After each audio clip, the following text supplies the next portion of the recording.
Hello friends, PRP teaching में आपका स्वागत है। पिछले लेक्चर में हमने फंड फ्लो स्टेटमेंट का मीनिंग, कॉन्सेप्ट और उसका फॉर्मेट और स्मॉल एग्जांपल किया था। अब हम बिग उसका फुल्ली कवर्ड एग्जांपल करेंगे। एग्जांपल करेंगे 7 नंबर का, जो हमारा फर्स्ट एग्जांपल है, जिसमें सारे एडजस्टमेंट कवर हो जाएंगे। Following are the balance sheet of Pramukh company limited on the basis of that prepare fund flow statement. ये हमें फंड फ्लो स्टेटमेंट का बैलेंस शीट दिया है, क्वेश्चन दिया है, जो आप अपने नोटबुक में लिख लेंगे तभी आपको अच्छे से समझ आएगा। बाकी आपको कंफ्यूजन होगा कि ये सब अमाउंट किधर से आता है। सो आप क्वेश्चन की अमाउंट लिख लीजिए।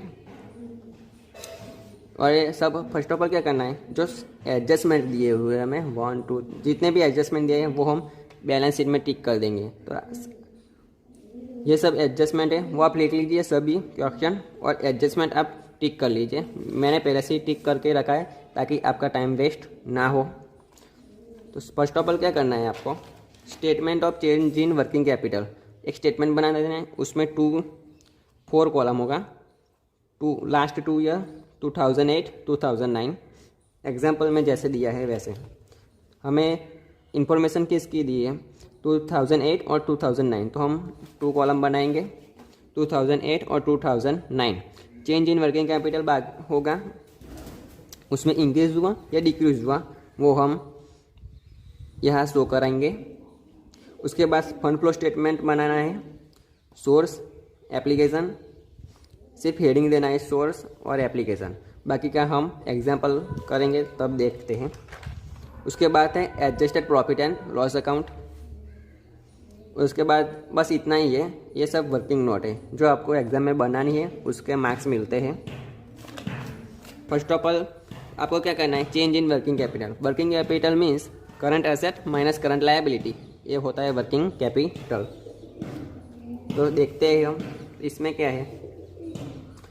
इक्विटी शेयर, ये सब तो करंट एसेट एंड लायबिलिटी में नहीं आता। तो इक्विटी शेयर नहीं आता, प्रेफरेंस शेयर नहीं आता, रिजर्व एंड सरप्लस भी नहीं आता, जनरल रिजर्व ये नहीं आता। आपको क्या करना है, करंट असेट यहाँ पर लिख लेना है और करंट लायबिलिटीज इसमें लॉन्ग टर्म,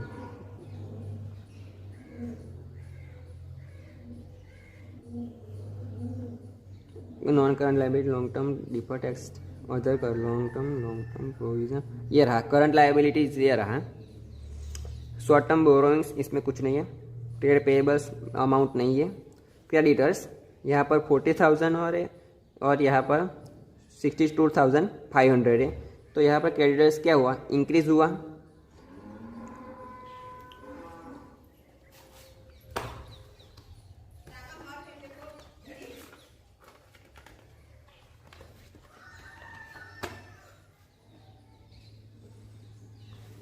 पहले समझ लो, जो वर्किंग कैपिटल है इसमें इंक्रीज डिक्रीज कैसे लिखना है वो समझ लो। जब हमारी करंट असेट इंक्रीज होगी, ये जो 2 ईयर दिए हैं उसमें इंक्रीज होगी करंट असेट, तो हम इंक्रीज में लिखेंगे। और करंट असेट हमारी डिक्रीज होगी तो हम डिक्रीज में लिखेंगे। और लायबिलिटी में उसका उल्टा है, जो करंट लायबिलिटी इंक्रीज होती है तो हमें डिक्रीज में लिखना है वर्किंग कैपिटल में, और करंट लायबिलिटी डिक्रीज होती है तो वर्किंग कैपिटल हमारी इंक्रीज होती है, तो इंक्रीज में लिखना है। ये समझ लिया। अब यहाँ पर देखो करंट लायबिलिटीज दी है। Creditors 40,000 and 62,500। तो हमारा जो क्रेडिटर्स है वो इंक्रीज हुआ है। कितना इंक्रीज हुआ है, तो यहाँ पर 40,000 लिख लेना है। क्रेडिटर्स 40,000 62,500, ये बैलेंस शीट में ही दिया हुआ है। तो कितना इंक्रीज हुआ, 40,000 माइनस 62,500, तो 22,500 हमारा क्या हुआ, इंक्रीज हुआ है। तो करंट लायबिलिटी में मैंने अभी आपको समझाया, वैसे जो करंट लायबिलिटी इंक्रीज होती है तो हमें डिक्रीज में लिखना है वर्किंग कैपिटल। तो कितना हुआ, 22,500। उसके बाद है बिल्स पेएबल 30,000 15,000। तो बिल्स पेएबल यहाँ पर लिख देना है आपको वर्किंग कैपिटल में। Statement of change in working capital में कितना, 30,000 50,000। यहाँ पर क्या हुआ, करंट लाइबिलिटीज़ हमारी 30,000 थी, वो 15,000 हो गई, मतलब कि डिक्रीज़ हुआ। तो डिक्रीज़ हुआ तो हमें डिक्रीज़ में नहीं निकला, करंट लाइबिलिटी डिक्रीज़ होती है तो इंक्रीज़ में लिखना है, तो 15,000 इंक्रीज़ में लिखेंगे। फिर नेक्स्ट अदर करंट लाइबिलिटीज़, उसमें कुछ नहीं दिया। शॉर्ट टर्म प्रोविजंस ये सब करंट लाइबिलिटीज़ में नहीं आते, वो प्रोविजंस है। फिर देखते हैं असेट्स साइड आ जाते हैं। करंट असेट्स, करंट असेट्स में है इन्वेंटरीज 25,000, तो हमें इन्वेंटरीज में जो statement of change in working capital उसमें लिखना है इन्वेंटरीज कितनी है 25,000 70,000, 25,000 70,000 यहाँ पर लिख देना है। और क्या हुआ 25,000 था इन्वेंटरीज, वो 2009 में 70,000 मतलब इंक्रीज़ हुआ। कितना इंक्रीज़ हुआ तो 45,000। तो करंट असेट इंक्रीज़ होती है तो हमें इंक्रीज़ में ही लिखना है, करंट असेट डिक्रीज़ होती है तो हमें डिक्रीज़ में ही लिखना है। बल्कि जो करंट लायबिलिटी में उसका उल्टा है, करंट लायबिलिटी इंक्रीज़ होती है तो हमें डिक्रीज़ में लिखना है, करंट लायबिलिटी डिक्रीज़ होती है तो हमें इंक्रीज़ में लिखना है। समझ गए?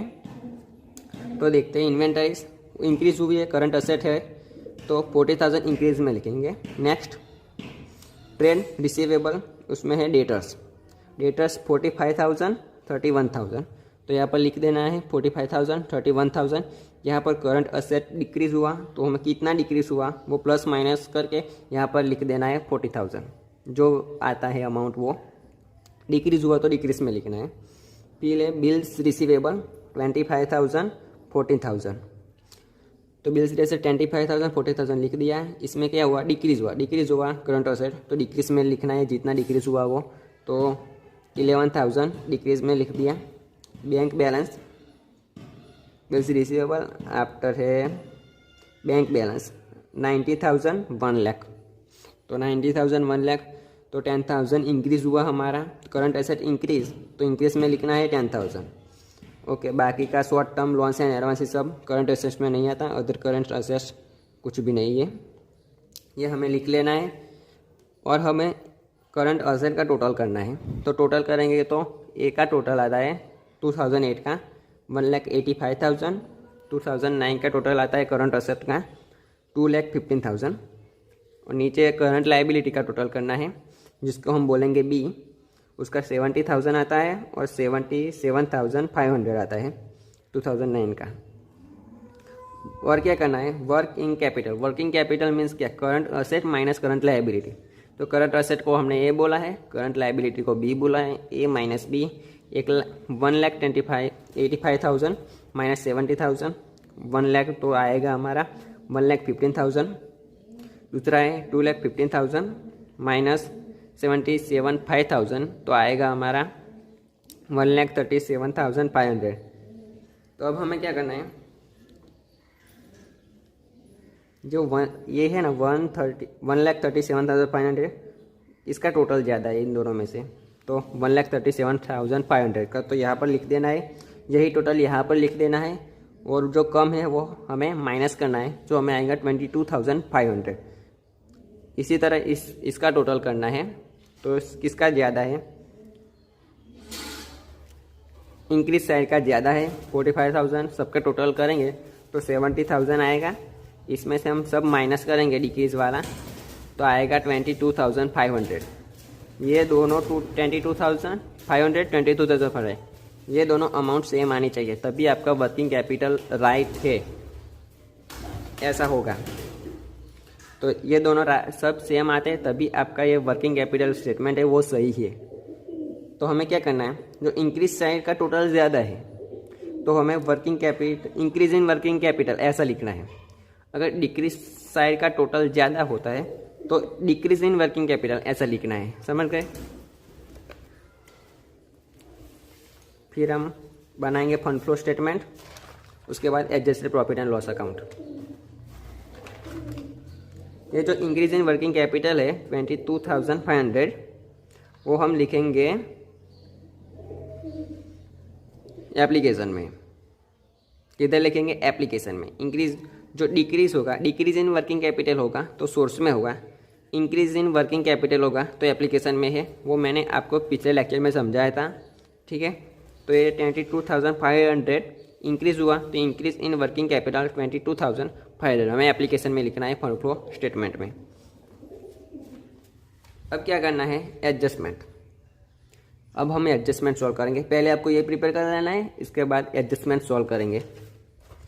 तो फर्स्ट एडजस्टमेंट है, it was determined to redeem the preference share at 50% premium. 50% के प्रीमियम के साथ हमें प्रेफरेंस शेयर रिडीम करना है। तो प्रेफरेंस शेयर के हम वर्किंग नोट बनाएंगे। तो प्रेफरेंस शेयर कितना है पहले देख लेते हैं। ये रहा 10% preference share capital 100 rupees 80 paid up rupees 80 paid up. तो हम रिडीम करने से पहले प्रेफरेंस शेयर कब रिडीम होता है, जब वो फुल्ली पेड अप होता है तब हम रिडीम कर सकते हैं। तो फुल्ली पेड अप करने के बाकी जो 20 रुपीज़ है वो हमें कॉल्ड अप करने पड़ेंगे। तो 2 लाख है। अब हमें प्रेफरेंस शेयर का जो कितना प्रेफरेंस शेयर है वो हमें फाइंड करना है। तो 2 लाख डिवाइडेड बाई 80 जो 2500 आएगा, जो आपका प्रेफरेंस शेयर कितना है वो दिखाएगा। तो जो 215 शेयर है उसे हमें कॉल अप करना है। 2050 शेयर पर हमें 20 रुपीज़ कॉल अप करना है, ठीक है।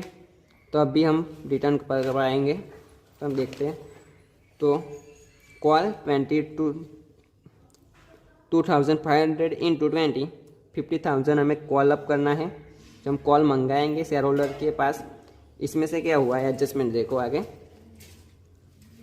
On the shares were called up, हमें कॉल अप किया for this purpose, but money received accept 500 share 500 share 500 share के शेयर पर हमें पैसे नहीं मिले। तो नॉट रिसीव्ड कितने 500 इंटू 20 10,000 आएंगे, उस पर हमें मनी रिसीव नहीं हुआ है। तो मनी रिसीव कितना हुआ 40,000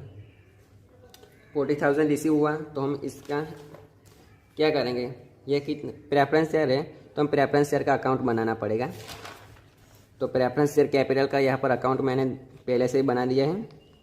उसमें ओपनिंग बैलेंस लिख लेना है जितना हो सभी का।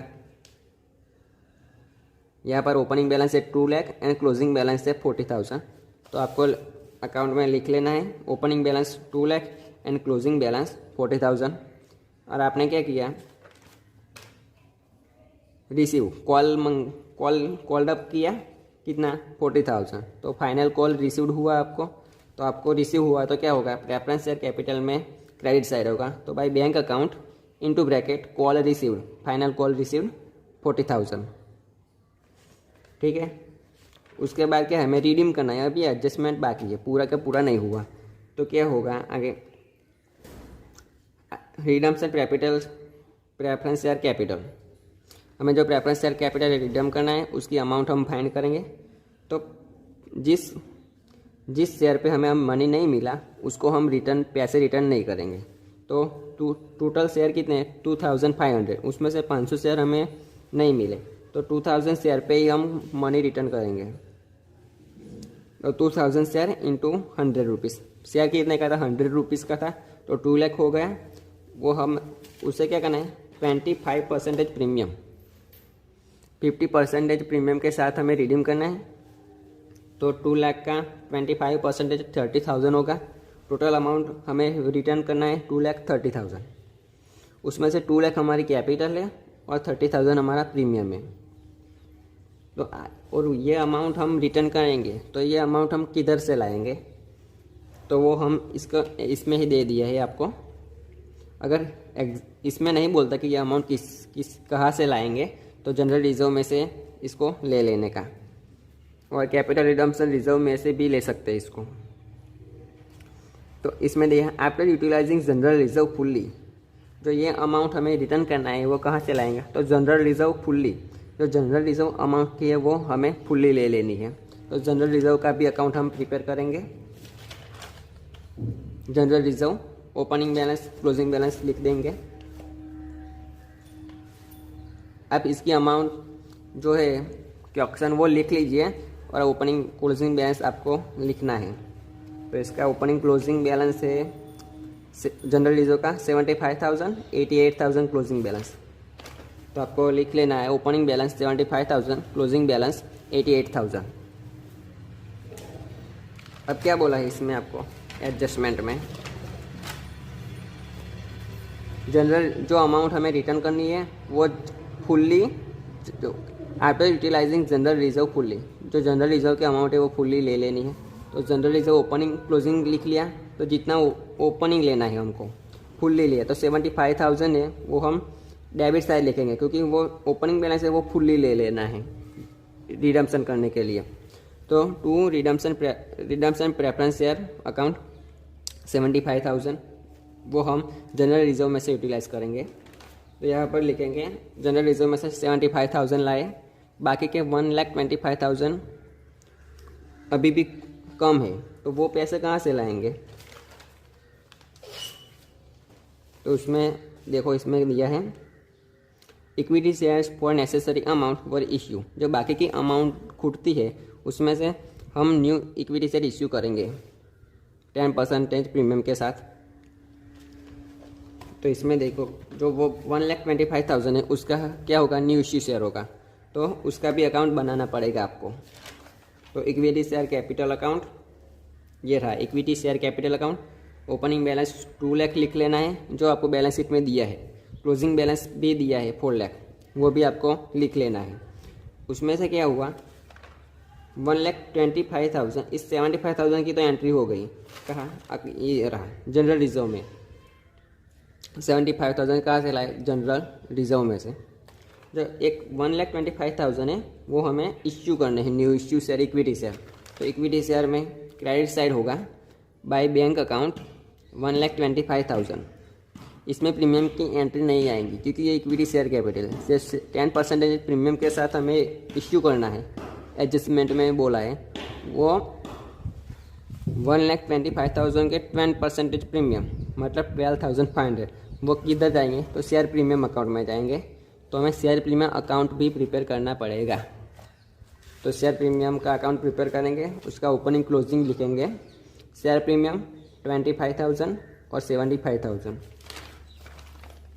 तो शेयर प्रीमियम का अकाउंट यहाँ पर है, ओपनिंग बैलेंस 25,000, क्लोजिंग बैलेंस 7,500।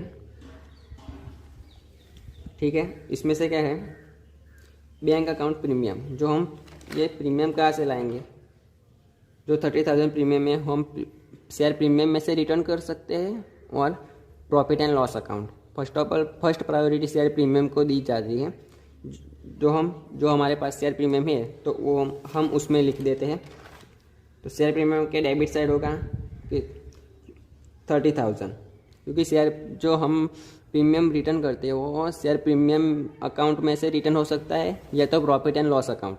इसमें शेयर प्रीमियम दिया है इसलिए हम वो 30,000 कहाँ से लाएंगे, तो शेयर प्रीमियम में से लाएंगे। तो उसमें लिखना है debit side to bank account 30,000 into bracket premium. 30,000 यहाँ से लाए, ये देखो सब होगा, 30,000 प्रीमियम भी होगा। अब इसका क्या करना है, टोटल रिटर्न कितना करना है हमें, 2,30,000। तो फंड फ्लो स्टेटमेंट में मैंने आपको फॉर्मेट में समझाया था। इसमें सोर्स और एप्लीकेशन, सोर्स मतलब बिजनेस में पैसे कहाँ से आते हैं वो ये सोर्स में लिखते हैं, पैसे जाते हैं तो एप्लीकेशन में लिखते हैं। तो हमें क्या किया, प्रेफरेंस शेयर रिटर्न किया। पहला तो ये 40,000 हमने ये 40,000 रिसीव किया, तो क्या होगा, तो प्रेफरेंस शेयर कैपिटल अकाउंट में क्रेडिट साइड वो हमने लिखा 40,000 रिसीव, और उसका दूसरा एंट्री किधर होगा, तो पैसा मिले तो redeemable preference share account final call received 40,000, ये एक एंट्री हो गया। उसके बाद हमने क्या किया, टोटल रिटर्न करना है 2,30,000। तो टोटल हमें लिख देना है किधर, एप्लीकेशन में, फंड फ्लो स्टेटमेंट में, एप्लीकेशन में, क्योंकि पैसे जाते हैं। तो ये रहा पेमेंट ऑफ प्रेफरेंस शेयर, यहाँ redeemable preference share payment 2,30,000 application में लिख देना है। और ये सभी का एंट्री हो गया। 75,000 का किधर हुआ, जनरल रिजर्व अकाउंट में 75,000। ये न्यू इश्यू, बाकी के जो अमाउंट खुटी थी वो कहाँ से लाए, new issue share equity share 1,25,000, उसकी भी एंट्री हमने उसके अकाउंट में की है। Equity share capital by bank account 1,25,000। इसमें 10% प्रीमियम जो एडजस्टमेंट में दिया है वो हमने शेयर प्रीमियम में bye bank account 12,500 credit side लिख दिए हैं। और जो 30,000 है प्रीमियम, वो किधर से हमने पैसे कहाँ से लाए उसके, तो हमने शेयर प्रीमियम की जो अमाउंट थी उसमें से पैसे ले लिए, इसलिए इसकी डेबिट साइड लिखेंगे बैंक अकाउंट 30,000, वो भी लिख दिया। ठीक है, अब एडजस्टमेंट देखते हैं आगे क्या है। Okay, paid up reserve so created while redeeming the preference share was utilised in the giving bonus. जो हम प्रेफरेंस शेयर जितने इश्यू किए उसका हम बोनस पे करेंगे इक्विटी शेयर होल्डर को। तो हम कितना इश्यू किया था, 1,25,000 इश्यू किया था क्या।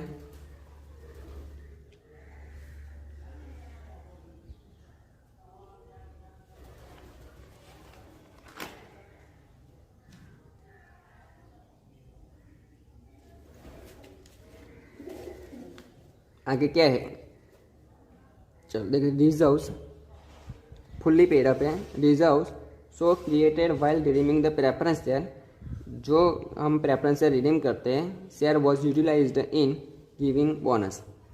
जो प्रेफरेंस शेयर है वो यूटिलाइज हम करेंगे गिविंग बोनस। तो इसमें क्या होगा,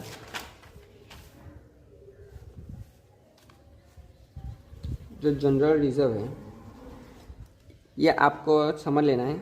जितना जनरल रिजर्व हम क्रिएट करते हैं 75,000, उतने का उतना हमें इस एडजस्टमेंट में बोला है कि जो हमने जनरल रिजर्व क्रिएट किया, रिजर्व्स जो हमने रिजर्व्स क्रिएट किया उसका उपयोग किधर होगा, created while redeeming the preference share was utilise in giving bonus. जो जनरल है उसका हमें बोनस भी देना है। जितना जितना जितना हम जनरल रिजर्व प्रेफरेंस शेयर के लिए क्रिएट करते हैं उतना ही अमाउंट का हमें इक्विटी शेयर कैपिटल को बोनस दें। तो भाई बोनस शेयर 75,000। ठीक है, इसमें बोला है इसीलिए कि जितना आप रिजर्व क्रिएट करते हैं, जितनी अमाउंट का रिजर्व क्रिएट करते हैं प्रेफरेंस शेयर के लिए, उतना हमें बोनस देना है। किसको, इक्विटी शेयर होल्डर को। जनरल रिजर्व 75,000 का क्रिएट किया, सो हम उसको बोनस देंगे 75,000 का। चल, अब इसमें एडजस्टमेंट नहीं है तो हम इसका जो प्रेफरेंस शेयर का अकाउंट है वो क्लोज करेंगे। तो प्रेफरेंस शेयर कैपिटल, यहाँ पर एक एंट्री रहेगा है बैंक अकाउंट 2 लाख। जो हम प्रेफरेंस शेयर रिटर्न करेंगे 2,30,000, उसमें से 2 लाख कैपिटल है, तो वो कैपिटल के अमाउंट रिटर्न करेंगे तो हमारे प्रेफरेंस शेयर कैपिटल कम होगी। तो प्रेफरेंस शेयर कैपिटल में डेबिट साइड लिखेंगे 2 लाख, और जो 30,000 है वो प्रीमियम में से लाए, वो प्रीमियम में लिख दिया है। अब ये प्रेफरेंस शेयर कैपिटल का अकाउंट क्लोज करेंगे। ये 2 लाख किधर से आए, जो हमने रिटर्न किया वो 2 लाख इधर लिखे, और 30,000 प्रीमियम वो कहाँ से लाए, तो शेयर प्रीमियम में से वो इधर लिखा। प्रेफरेंस शेयर कैपिटल का अकाउंट दोनों साइड एक टैली हो जाएगा। ठीक है, देख लेना, टोटल कर लो, टैली हो जाएगा। अब चलो नेक्स्ट देखते हैं।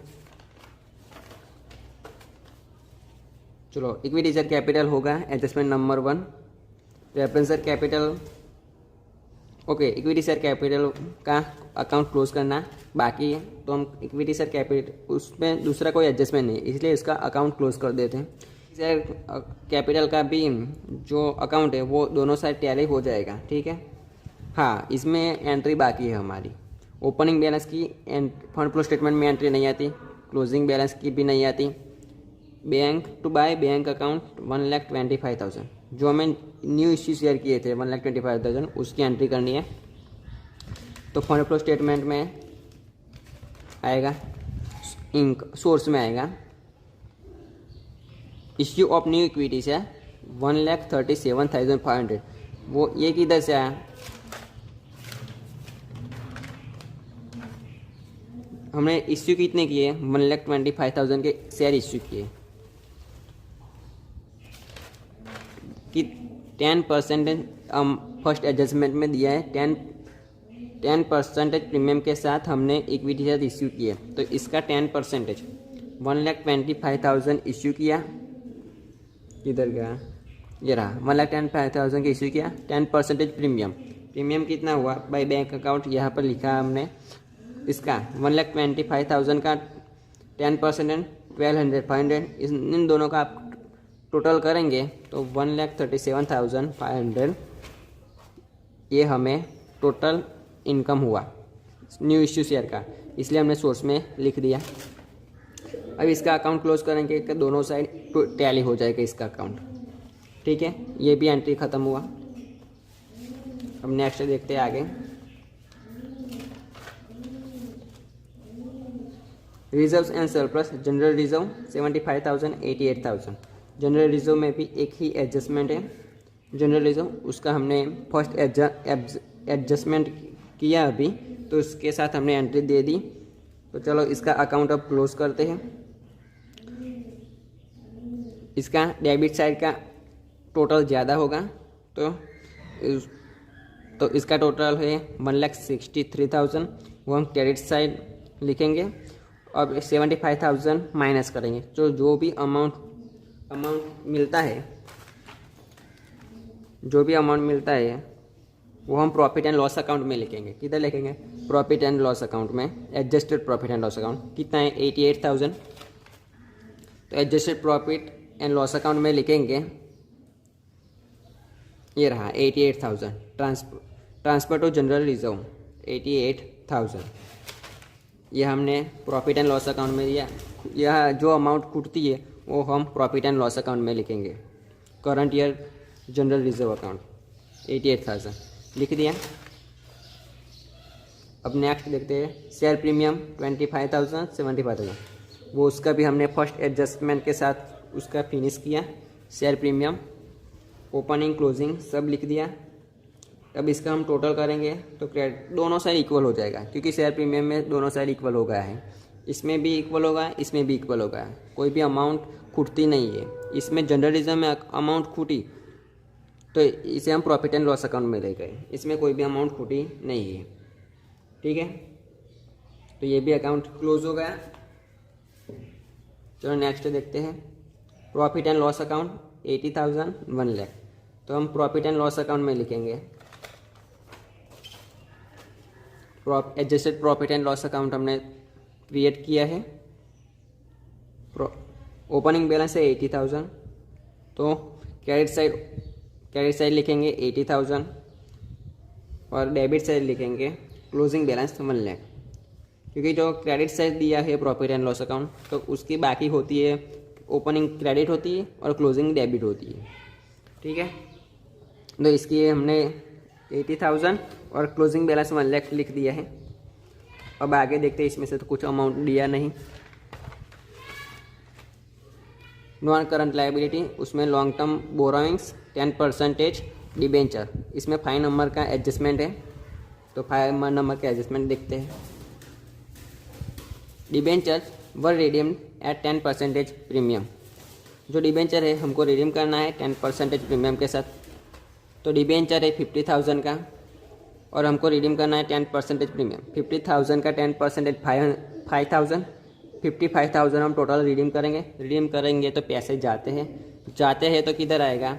फंड फ्लो स्टेटमेंट में, एप्लीकेशन में। Fund flow statement application payment of debenture 55,000, वो 50,000 प्लस 10% प्रीमियम, उसका टोटल होगा मिलाकर 55,000। नेक्स्ट देखते हैं, इसमें कुछ अमाउंट नहीं, इसमें अमाउंट है क्रेडिटर्स। बिल्स पेएबल, ये दोनों की एंट्री हमने फर्स्ट में ही दे दी। किस में? चेंज इन वर्किंग कैपिटल में क्रेडिटर्स एंड बिल्स पेएबल दोनों दे दी, मतलब वो आ गया, हमने पहले से ले लिया। प्रोविज़न फॉर टैक्सेशन, इसमें 6 नंबर का एडजस्टमेंट है, वो देखते हैं। तो पहले हम इसका अकाउंट प्रिपेयर कर देते हैं। प्रोविज़न फॉर टैक्सेशन, इसका ओपनिंग बैलेंस है 35,000 ओपनिंग बैलेंस, क्लोजिंग बैलेंस 45,000। अब इसमें 6 नंबर के एडजस्टमेंट है, वो देखते हैं। ₹30,000 was paid as a tax, जब हम कोई भी एक्सपेंसेस हम पेड करते हैं तो उसकी एंट्री क्या होती है? Expenses account debit to sorry हम टैक्स, चलो 6 नंबर का एग्जाम्पल देखते हैं। ₹30,000 was paid as a tax for the last year and the provision for dividend propose dividend of the last year also paid. जो 30,000 हमें टैक्स पे किया तो इसकी जो टैक्स की जो बाकी कितनी हो क्रेडिट होती है, हम पेमेंट करेंगे तो उसके डेबिट से लिखेंगे पेमेंट करते हैं तो बैंक अकाउंट 30,000। अब इसमें कोई भी एडजस्टमेंट नहीं है टैक्स में, तो हम क्या करेंगे 30,000 45,000 उसका टोटल करेंगे 75,000, वो टोटल इधर लिखेंगे क्रेडिट साइड। उसमें से 35,000 ओपनिंग बैलेंस माइनस करेंगे, जो भी अमाउंट यहाँ पर खुटती है वो हम लिखेंगे profit and loss account current year tax. मतलब कि जो अमाउंट खुटती है प्रोविज़न फॉर टैक्स में आएगा। तो adjusted profit and loss account में ये रहा प्रोविज़न फॉर टैक्सेशन 40,000 और ये हमने पेड किया तो 30,000 पेड किया। तो पेड किया मतलब कि पैसे जाते हैं, जाता है तो फंड फ्लो स्टेटमेंट में लिखेंगे एप्लीकेशन में। ये रहा पेमेंट ऑफ टैक्स 30,000, ठीक है। अगर इसमें समझो कि एडजस्टमेंट नहीं दिया है, ये 6 नंबर का एडजस्टमेंट नहीं दिया, तो हमें इसकी एंट्री कैसे करनी है। तो जो करंट ईयर इधर का ये रहा प्रोविज़न फॉर टैक्स, जो करंट प्रीवियस ईयर की जो अमाउंट है 35,000 वो हमें पेमेंट करनी है, और जो करंट ईयर की जो अमाउंट है 45,000 उसका हमें प्रोविज़न क्रिएट करना है। अगर एडजस्टमेंट ना दिया हो तो क्या करना है, एडजस्टमेंट ना दिया हो तो 35,000 हमें प्रॉफिट एंड लॉस अकाउंट में पेमेंट करना है, वो एप्लीकेशन में आता है प्रीवियस ईयर का पेमेंट। तो यहाँ पर एडजस्टमेंट दिया इसलिए हमें 30,000 लिखा। अगर एडजस्टमेंट नहीं दिया तो हम 35,000 पूरे लिखते हैं, और जो 45,000 करंट ईयर के है उसका हम प्रोविज़न क्रिएट करते हैं। तो ये प्रॉफिट एंड लॉस अकाउंट में आएगा 45,000 या 40,000 के बदले एडजस्टमेंट दिया है इसलिए हमने 40,000 लिखा। अगर एडजस्टमेंट ना दिया हो तो ये अकाउंट पूरे के पूरे लिखते हैं। उसमें आगे है प्रपोज डिविडेंड, उसमें भी 6 नंबर का है एडजस्टमेंट है। अगर एडजस्टमेंट ना दिया हो प्रपोज डिविडेंड में और टैक्सेशन दोनों में, तो make the payment previous year, जो प्रीवियस ईयर की अमाउंट है उसका पेमेंट करना है। तो पेमेंट करेंगे तो फंड फ्लो स्टेटमेंट में लिखेंगे, और जो करंट ईयर 42,000 है, जो करंट ईयर की अमाउंट है उसका हम प्रोविज़न क्रिएट करते हैं। तो ये आएगा प्रॉफिट एंड लॉस अकाउंट में। एडजस्टमेंट दिया है इसलिए हम एडजस्टमेंट देखते हैं। ये हो गया provision for tax last year and the propose dividend of the last year was also paid. जो लास्ट ईयर का है वो हमने पेड किया। ये एडजस्टमेंट में नहीं भी बोला होता तब भी हम पेड करते हैं, ठीक है। तो प्रपोज डिविडेंड 25,000 जो प्रीवियस ईयर का है उसका हम पेमेंट करेंगे। तो फंड फ्लो स्टेटमेंट में लिखेंगे एप्लीकेशन में पेमेंट ऑफ प्रपोज डिविडेंड 25,000, और जो करंट ईयर का है 42,000 उसका हम प्रोविज़न क्रिएट करेंगे, जो प्रॉफिट एंड लॉस अकाउंट में होगा 42,000। ये रहा प्रोविज़न फॉर प्रपोज डिविडेंड, ठीक है। ये हो गया। अब असेट साइड आते हैं। तो फिक्स असेट में इसमें okay land and building, land and building में 3 नंबर का एडजस्टमेंट है। तो लैंड एंड बिल्डिंग का सबसे पहले हम अकाउंट बनाएंगे। इसमें अकाउंट बनाएंगे तभी आपकी सब कुछ होगा। लैंड एंड बिल्डिंग 3 नंबर का एडजस्टमेंट है, इसका अकाउंट बना देते हैं। First of all land and building ये रहा। ओपनिंग बैलेंस क्लोजिंग बैलेंस हमें लिख लेना है। 2,40,000 तो ओपनिंग बैलेंस से 2 लाख इसका डेबिट साइड आएगा। Assets all are debit balance, इसलिए डेबिट साइड लिखेंगे 2 लाख, क्लोजिंग बैलेंस लिखेंगे 2,40,000 क्रेडिट साइड। इसमें 3 नंबर के एडजस्टमेंट है वो देखते हैं। Depreciation return on land and building 30,000। Land and building पे हमें 30,000 डेप्रिसिएशन, तो depreciation credit side by depreciation account 30,000। And machinery 45,000। तो मशीनरी का भी अकाउंट क्रिएट कर देते हैं। मशीनरी ओपनिंग बैलेंस है 2,30,000, क्लोजिंग बैलेंस है 3 लाख, वो हम लिख देते हैं। उसका डेप्रिसिएशन है 45,000। 3 नंबर का एडजस्टमेंट। लैंड एंड बिल्डिंग पे 30,000 वो लिख दिया, और 45,000 मशीनरी में लिखेंगे बाय डेप्रिसिएशन 45,000। मशीनरी में ये तो हो गया land and building. Land and building में 3 नंबर का एडजस्टमेंट है, और कोई एडजस्टमेंट नहीं है, मतलब कि इसका अकाउंट हम क्लोज करेंगे। तो क्लोज करेंगे तो क्रेडिट साइड टोटल ज़्यादा होगा, तो 2,70,000 ज़्यादा है, वो हम डेबिट साइड लिखेंगे। उसमें से 2 लाख ओपनिंग बैलेंस माइनस करेंगे, तो हमारा 70,000 की अमाउंट कम है। और जो यहाँ पर जो अमाउंट खूटी वो हम लिखेंगे bank account into bracket purchase. इस तरफ अमाउंट खुटती है तो हम परचेस में लिखेंगे। तो परचेस में लिखेंगे तो 70,000 का परचेस किया। ओपनिंग बैलेंस का एंट्री नहीं आता फंड फ्लो स्टेटमेंट में, क्लोजिंग बैलेंस की एंट्री नहीं आती, जो डेप्रिसिएशन की एंट्री आएगी 30,000। तो प्रॉफिट एंड लॉस अकाउंट में 30,000 तो depreciation on land and building, और इसकी एंट्री आएगी तो बैंक अकाउंट। जो हमने अमाउंट खूटी इधर वो हम परचेस करेंगे मशीनरी लैंड एंड बिल्डिंग, तो 70,000 परचेस किया, मतलब पैसे बिजनेस में से जाते हैं, तो फंड फ्लो स्टेटमेंट में 70,000 एप्लीकेशन में आएंगे। Application 70,000, purchase of land and building 70,000। ठीक है, फिर देखते हैं आगे। ये लैंड एंड बिल्डिंग हो गया। फिर मशीनरी 3 एडजस्टमेंट और 4 एडजस्टमेंट है, उसका हमने अकाउंट प्रिपेयर किया। इसमें 3 नंबर का एडजस्टमेंट हमने हो गया डेप्रिसिएशन वाला। अब 4 नंबर का adjustment, a machine costing 1 lakh into bracket depreciation written off to the date ₹60,000 was sold for ₹45,000। और जो ये डेप्रिसिएशन है क्या है, written off to the date 60,000। ये 1 लाख का मशीनरी है, उसका डेप्रिसिएशन 60,000 है। और जो 3 नंबर का एडजस्टमेंट है उसमें मशीनरी डेप्रिसिएशन हमने 45,000 लिया। इसमें सब मशीनरी का टोटल मशीनरी का डेप्रिसिएशन आ गया 45,000, इसलिए हमने एक ही बार लिख दिया 45,000। अब इसमें जो 60,000 दिया है वो हमें मशीन का जो जितना प्रॉफिट होता है मशीन सोल्ड करते हैं, कितना प्रॉफिट लॉस होता है वो काउंट करने के लिए दिया है। ये 60,000 की अमाउंट मशीनरी अकाउंट में नहीं आएगा, 45,000 ही आएगा टोटल अमाउंट, वो पहले से हमें दे दिया है। ये सिर्फ प्रॉफिट हुआ लॉस हुआ ये फाइंड करने के लिए 60,000 दिया है। तो इसकी वर्किंग नोट मशीनरी 1 लाख की है, उसमें से डेप्रिसिएशन कितना है 60,000 का है, 40,000 आए, वो मशीनरी हमने सोल्ड कर दी 45,000 में। 45,000 में सोल्ड कर दी, मतलब 5,000 प्रॉफिट है, सोल्ड अमाउंट है 45,000। तो जो प्रॉफिट है उसकी एंट्री आएगी मशीनरी के debit side, profit and loss account 5,000। हमने कितने में सोल्ड किया 45,000, तो मशीनरी के credit side by bank account 45,000।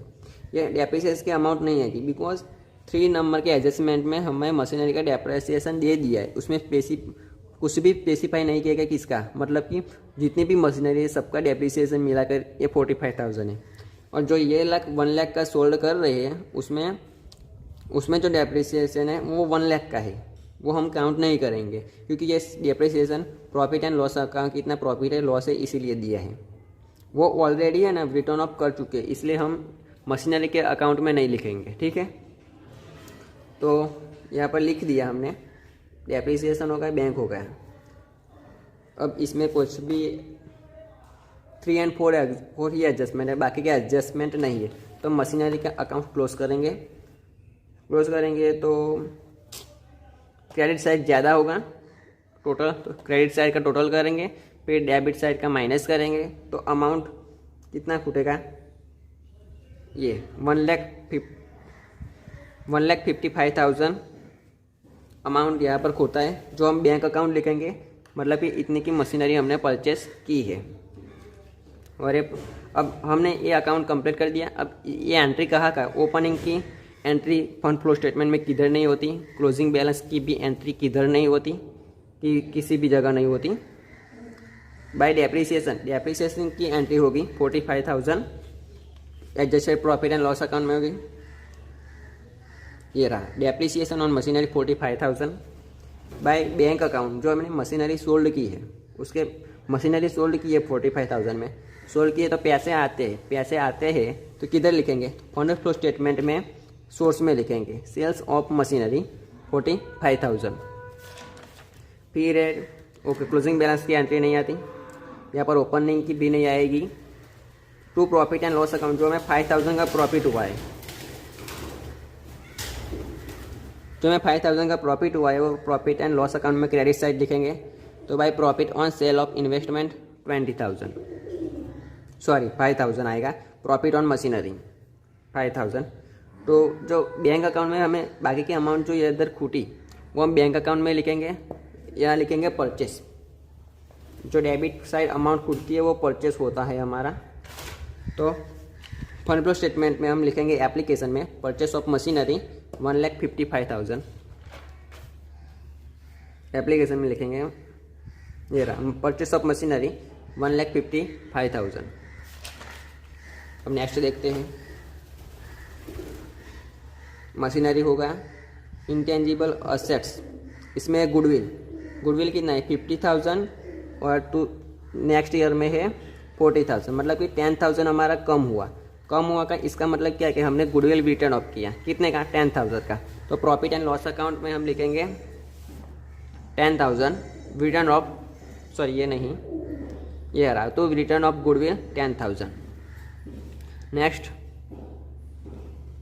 Long term loans and advantage, इसमें कुछ नहीं है, उसके नीचे है other non current assets preliminary expenses into bracket preliminary expenses.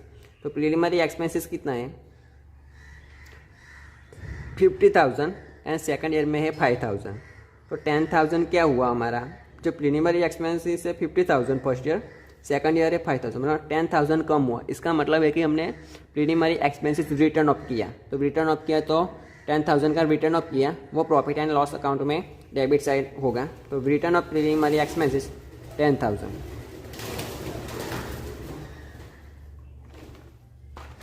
फिर देखते हैं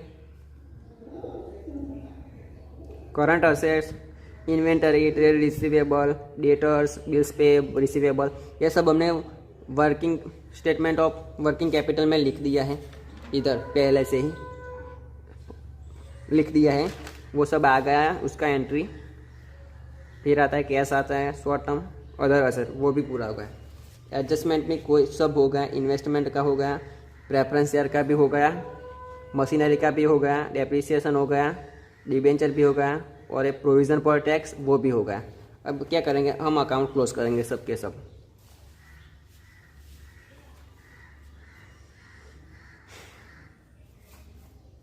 लैंड एंड बिल्डिंग का हो गया, अकाउंट क्लोज हमने कर दिया, 70,000 हमने लिख दिया। मशीनरी का भी हो गया, जब एडजस्टमेंट किया था तभी। प्रोविज़न फॉर टैक्स का भी क्लोज हो गया, जनरल रिजर्व का भी हमने क्लोज कर दिया। जब हम एडजस्टमेंट गिन रहे थे तब हमने सबका क्लोज कर दिया। इक्विटी शेयर सबका क्लोज हो गया। अब हम करेंगे सब fund flow statement, sorry working capital का हो गया, जो 22,500 है वो फंड फ्लो स्टेटमेंट में हमने लिखा था इंक्रीज इन वर्किंग कैपिटल। उसके बाद ये एडजस्टमेंट, सॉरी ये जो स्टेटमेंट है ये पहले क्लोज होगा, फिर adjusted profit and loss account close करेंगे। वो क्लोज करेंगे तो डेबिट साइड ज़्यादा होगा और क्रेडिट साइड कम होगा। तो डेबिट साइड का टोटल इधर लिखेंगे 3,70,000, वो इधर लिखेंगे। ये सब अमाउंट माइनस करेंगे तो एडजस्टेड प्रॉफिट आएगा 2,65,000। ये प्रॉफिट एंड लॉस अकाउंट नहीं है कि यहाँ पर डेबिट साइड का ज़्यादा है तो यहाँ पर लॉस आएगा।